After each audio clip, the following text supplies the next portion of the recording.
नमस्कार, मैं doctor Amita brawl. आज हम बात करेंगे एंडोमेट्रियोसिस। क्या आप जानते हैं एंडोमेट्रियोसिस से हमारे पूरे भारतवर्ष में मोर देन 4 मिलियन औरतें यानी 10 में से 2 औरतें एंडोमेट्रियोसिस से परेशान हैं। एंडोमेट्रियम यूट्रस के अंदर की लेयर को एंडोमेट्रियम बोला जाता है।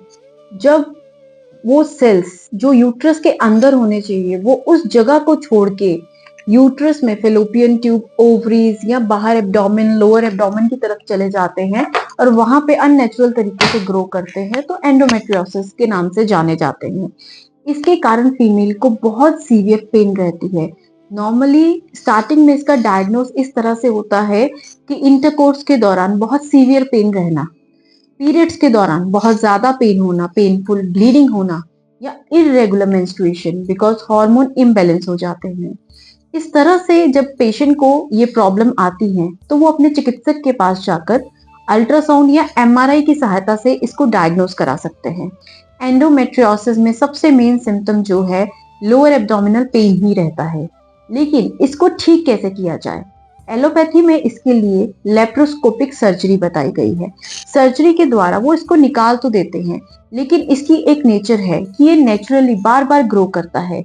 आप कितनी बार सर्जरी के लिए जाएंगे जब तक आप इसको जड़ से खत्म नहीं करते?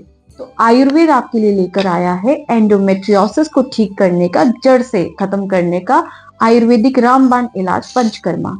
हमारे मोर देन 500 पेशेंट एंडोमेट्रियोसिस के पिछले 12 वर्षों में 100% ठीक हुए हैं with data. Everything is available. Even हमने अपने फेसबुक, इंस्टा अकाउंट पे भी रिपोर्ट्स को शेयर किया हुआ है। इसके लिए सबसे इम्पॉर्टेंट है इस चीज को जानना कि ये कैसे हुआ। देखिए, कई बार क्या होता है, मेंस्ट्रुअल जो ब्लड है वो रेट्रोग्रेड फ्लो करता है ऊपर की तरफ। फेलोपियन ट्यूब से वो हमारी कैविटी में चला जाता है, एब्डोमिनल कैविटी में जाके वहां पे एंडोमेट्रियोसिस कॉज कर देता है, जिसके कारण पीरियड्स के दौरान जब ब्लीडिंग होती है तो पेशेंट को लोअर एब्डोमेन से भी अंदर ब्लीड होना लग जाता है, जिसके कारण पेन रहता है। कई बार स्टेम सेल में ऐसा होता है कि ब्लड और लिम्फेटिक चैनल्स के थ्रू ये बीमारी फैल जाती है। और कई बार पेशेंट्स में किसी अननोन कॉज या फिर जेनेटिक्स, अगर आपकी फैमिली में किसी को है तो उसके कारण भी एंडोमेट्रियोसिस आपको हो जाता है। आयुर्वेद चिकित्सा में काचनार नाम की हर्ब इसमें बहुत ज्यादा कारगर है। आप अपनी काचनार हर्ब किसी पंसारी से लेकर या अपने आयुर्वेदिक डॉक्टर को संपर्क करके या दिए गए नंबर पे हमें संपर्क करके आप इसके बारे में जानकारी ले सकते हैं कि आपके वेट और एज के अकॉर्डिंग और एंडोमेट्रियोसिस की अल्ट्रासाउंड और एमआरआई रिपोर्ट के आधार पे आपको काचनार की क्या डोज लेनी चाहिए। Secondly, lifestyle is very important. जितना हो सके सीडेंटरी लाइफस्टाइल को त्यागिए। अपनी लाइफस्टाइल में योगा ऐड कीजिए, अपनी डाइट में बेकरी प्रोडक्ट्स को अवॉइड करिए, क्योंकि आयुर्वेद में एंडोमेट्रियोसिस को एक वातज व्याधि के रूप में माना गया है।